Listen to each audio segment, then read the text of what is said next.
G'day, I'm Ben Reid bringing you this week's Melbourne Market Insights. According to the RAIV, over the weekend there were 359 auctions that were held.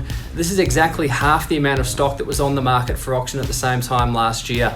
The results though were very positive. There were 249 auctions that were sold on the day, 39 selling before, 126 still with no result notified to the RAIV, which gave us a clearance rate of 73%. At this point in time, property prices are now on the increase, and with increased positivity and confidence in the marketplace, we expect to see that as we get towards springtime. The top house this week is 11 Wahroonga Crescent in Murrumbeena, a 4-bed, 3-bath, 2-car, renovated and extended 1920s home, always very popular, landscape garden and pool. The hard work had been done here. It sold for $2.265 million. Pretty good price. The agent was Michael Millington from Jellis Craig in Glen Iris. The top apartment this week is 202 at 115 Beach Street in Port Melbourne. A 2-bed, 2-bath, 1-car, huge apartment overlooking the bay with city views also. It sold for $1.365 million after being quoted $1.19 to $1.27. So a very good result from David Lack, who's an excellent agent out of Bergen Apartment in Port Melbourne.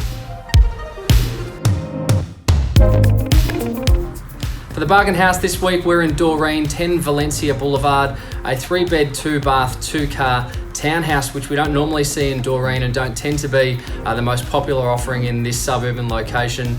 It did sell within the quote range though, $395,000 to $420,000. It sold for $400,000 by George Inu from O'Brien in Reservoir.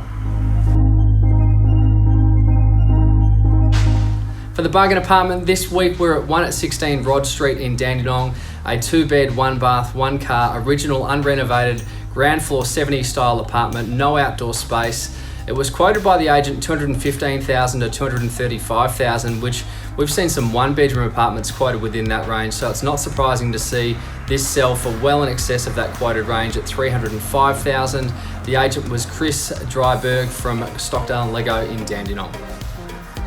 That's this week's Melbourne Market Insights. As I've been saying for the last few weeks, low stock levels have really fueled the marketplace. We've seen a groundswell of buyer activity across all market sectors.